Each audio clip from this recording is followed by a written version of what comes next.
અચાનક જ કોકરોચ પાર્ટીનું ઊભું થવું હોય, અચાનક જ પેટ્રોલ ડીઝલ વગેરે ક્રાઇસિસની વચ્ચે દેશમાં ઊભું થયેલું નેરેટિવનું યુદ્ધ હોય કે પ્રધાનમંત્રી નરેન્દ્ર મોદીના વિદેશ પ્રવાસોની વિદેશી મીડિયામાં થયેલી આલોચના હોય, શું આ બધું જ આયોજનપૂર્વક થતું હોય છે?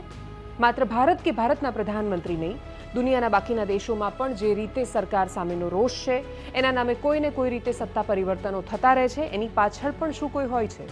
કોઈ જ સાબિતી ન હોવા છતાં છેલ્લા 50 વર્ષનો દુનિયાનો રાજનીતિક ભૂતકાળ કહે છે કે આખી દુનિયામાં સરકાર કોઈની પણ આવી કે ગઈ 20થી 25 માણસો કે સંસ્થાઓનો દબદબો યથાવત રહ્યો છે, કેમ કે એ એટલા શક્તિશાળી છે કે લોકોના મન સાથે રમત રમીને નેરેટિવ યુદ્ધના આધારે એ કોઈને પણ જીતાડી કે હરાવી શકે છે.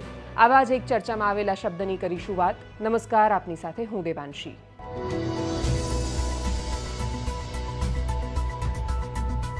એ વર્ષ 2012નું હતું. દુનિયાની સ્થિતિ ડામાડોળ હતી અને એટલે જ ભારતમાં પણ સરકાર સામે આક્રોશ હતો. મોંઘવારી, સુરક્ષા અને ભ્રષ્ટાચાર જેવા મુદ્દાઓના આધાર પર સરકાર સામે અન્ના આંદોલન શરૂ થયું. ભારતીય જનતા પાર્ટીએ પ્રધાનમંત્રીના ચહેરા તરીકે નરેન્દ્ર મોદીને મૂક્યા અને દેશમાં આશ્ચર્યની વચ્ચે દિલ્હીમાં શીલા દીક્ષિતને હરાવીને આમ આદમી પાર્ટી અને કેન્દ્રમાં વર્ષોના યુપીએ શાસનને ધ્વસ્ત કરતા ભારતીય જનતા પાર્ટીનો પ્રચંડ બહુમતીથી વિજય થયો. 15 વર્ષ પછી આ ઘટનાક્રમને આપણે જો પાછળ વળીને જોઈએ તો સમજાય છે કે એ વખતે સરખામણીએ ખૂબ નવા એવા સોશિયલ મીડિયા પર છલકાતો લોકોનો આક્રોશ હોય કે સામાન્ય માણસની ભાવનાઓ, ભલે લાગણી ગમે તેટલી સાચી હોય, જનમાનસ સાથે તો કરવામાં આવેલો એક પ્રયોગ હતો. પ્રયોગ સફળ થયો, આમ આદમી પાર્ટીનો ઉદય થયો, યુપીએની સરકાર ગઈ.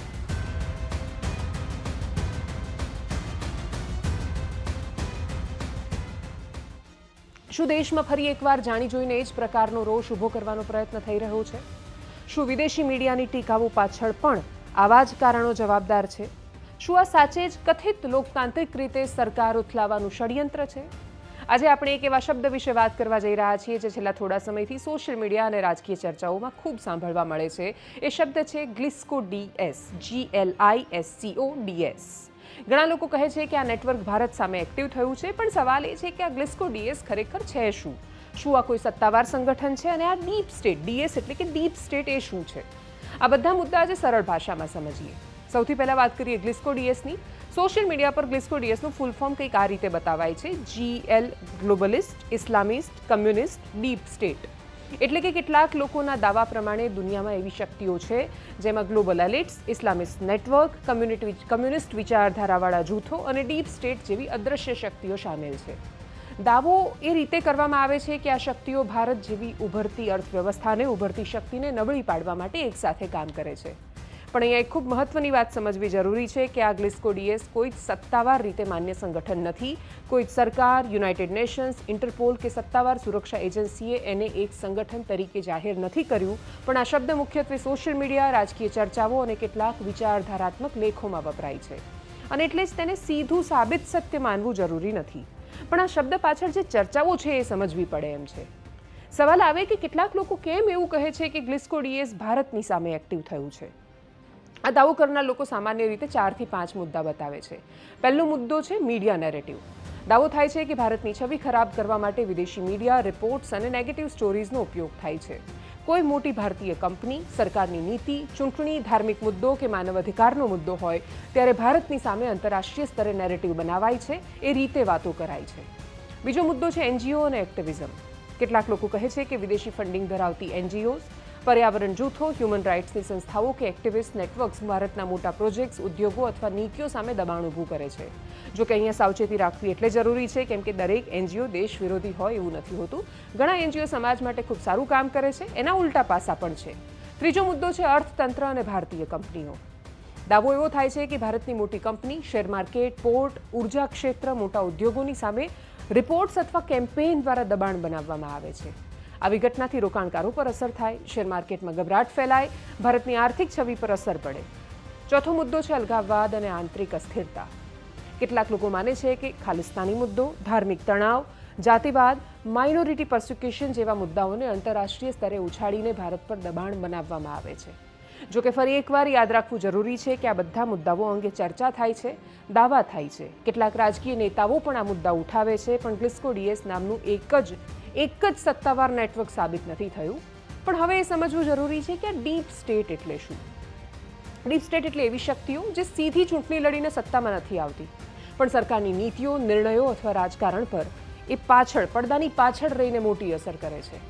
સરળ ભાષામાં કહીએ તો લોકો વોટ આપે, સરકાર બને, મંત્રી બદલાય, પણ કેટલીય વાર બ્યુરોક્રસી, ગુપ્તચર એજન્સી, સૈન્ય, મોટા ઉદ્યોગપતિઓ, ફિનાન્શિયલ લોબી અથવા વિદેશી હિત ધરાવતા જૂથો એ પાછળ રહીને નીતિઓ પર સતત અસર કરે. આવી અદૃશ્ય અને શક્તિશાળી વ્યવસ્થાને લોકો ડીપ સ્ટેટ કહે છે. ડીપ સ્ટેટ શબ્દનો ઉપયોગ દુનિયાના ઘણા દેશોમાં થાય છે. કેટલીક જગ્યાએ આ શબ્દ ગંભીર રાજકીય વિશ્લેષણ માટે વપરાય છે, તો કેટલીય વાર એનો ઉપયોગ માત્ર રાજકીય આરોપ તરીકે થાય છે. અહીંયા એક ઉદાહરણથી સમજીએ. આપણે માનીએ કે કોઈ એક દેશની ચૂંટાયેલી સરકાર કોઈ મોટો નિર્ણય લેવા માંગે છે, પણ દેશની અંદર કે બહારની કેટલીક શક્તિઓ, જેમ કે કોઈ જૂની બ્યુરોક્રસી, ગુપ્તચર તંત્ર, મોટા કોર્પોરેટ હાઉસીસ, એના હિતો કે વિદેશી દબાણના જૂથો એ નિર્ણયને અટકાવવા અથવા બદલાવવા માટે દબાણ કરે છે. આવી સ્થિતિને કેટલાક લોકો ડીપ સ્ટેટની અસર કહે છે. પણ મુશ્કેલી એ છે કે આ ડીપ સ્ટેટ દેખાતું નથી. એ કોઈ ઓફિસ કે બોર્ડવાળું સંગઠન નથી, અને એટલે જ એને ઘણીવાર સાબિત કરવું મુશ્કેલ હોય છે કે ખરેખર છે કોણ, એ કોણ, કેવી રીતે અને ક્યાંથી અસર કરી રહ્યું છે. હવે ભારતના સંદર્ભમાં જોઈએ તો છેલ્લા કેટલાક વર્ષોમાં જ્યારે ભારત આંતરરાષ્ટ્રીય સ્તરે આગળ વધતું દેખાય છે, અર્થતંત્ર આગળ વધે છે, technology, defence, semiconductor, digital payments, global supply chain, ત્યાં ભારતની ભૂમિકા વધી રહી છે. ત્યારે કેટલાક લોકો માને છે કે ભારતને રોકવા માટે અલગ અલગ પ્રકારના નેરેટિવ્સ બનાવવામાં આવી રહ્યા છે. દાવો એવો છે કે ભારતની છબી ખરાબ કરવી, ભારતીય કંપનીઓ પર સવાલ ઊભા કરવા, આંતરિક મુદ્દાઓને આંતરરાષ્ટ્રીય બનાવી દેવા અને સરકાર પર દબાણ બનાવવું, આ બધું જ એક મોટી ગેમનો ભાગ હોઈ શકે છે. જો કે જવાબદાર પત્રકારત્વ માટે સૌથી મહત્વની વાત એ છે દાવા અને તથ્ય વચ્ચેનો ભેદ કરવો. ગ્લિસ્કો ડીએસ વિશે વાત કરતાં આપણે એવું કહી શકીએ છીએ કે એક એવો શબ્દ છે જે ભારત સામે એક કથિત વૈશ્વિક નેટવર્ક સમજાવવા માટે વપરાય છે, પણ એ સાબિત થયેલું સંગઠન નથી. સાબિત નથી થયું એટલે સત્ય પણ નથી એવું પણ ન કહી શકાય. ડીપ સ્ટેટ વિશે એવું કહી શકાય કે આ એક રાજકીય વિચાર છે જેમાં ચૂંટાયેલી સરકારને પાછળથી અસર કરતી અદૃશ્ય શક્તિઓની વાત થાય છે. ટૂંકમાં સરકાર કોઈની પણ હોય, સિસ્ટમ એમની હોય છે. આખી વાતનો સાર શું છે? સાર બહુ સરળ છે કે આખી દુનિયામાં નેરેટિવ વોર ખરેખર ચાલી રહ્યું છે. Media, funding, NGO, think tank, reporters, social media અને રાજકીય લોબી, આ બધું જ આજે જીઓ પોલિટિક્સનો ભાગ બની ગયું છે. ભારત મોટી શક્તિ બની રહ્યું છે અને એટલે જ સ્વાભાવિક છે કે ભારત પર દબાણ પણ વધવાનું છે. પરંતુ દરેક ટીકા, દરેક રિપોર્ટ અથવા દરેક વિરોધને દેશ વિરોધી કાવતરું કહી દેવું પણ ખોટું છે, અતિશયોક્તિથી ભરેલું છે. જરૂરી એ છે કે આપણે થતા દરેક દાવા પાછળ 3 પ્રશ્ન પૂછીએ કે 1, પુરાવો શું છે, 2, એનું ફંડિંગ ક્યાંથી આવી રહ્યું છે, અને 3, આ નેરેટિવથી ફાયદો કોને થાય છે. ગ્લિસ્કો ડીએસ હોય કે ડીપ સ્ટેટ, આવા શબ્દો સાંભળવામાં ભારે લાગે, પણ એનો ઉપયોગ સમજદારીથી થવો જોઈએ, કેમ કે કોઈ પણ લોકતંત્ર માટે પ્રશ્ન પૂછવો એ જરૂરી છે, પણ સાથે જ જરૂરી છે ખોટા નેરેટિવથી પણ સાવધાન રહેવું. તો આજના વિડીયોમાં બસ આટલું જ. તમને શું લાગે છે કે કોકરોચ પાર્ટીનો ઉદય અને એની આસપાસ થઈ રહેલી ઘટનાઓ એ કોઈ નેરેટિવ વોરનો હિસ્સો છે, કોઈ ષડયંત્રનો હિસ્સો છે, કે પછી ખરેખર જેન્ઝી ફ્રસ્ટ્રેટેડ છે, અકળાઈ રહ્યા છે, કે પછી આ કોઈ રાજકીય દાવો છે? તમને શું લાગે છે કમેન્ટમાં ખાસ જણાવજો. નમસ્કાર.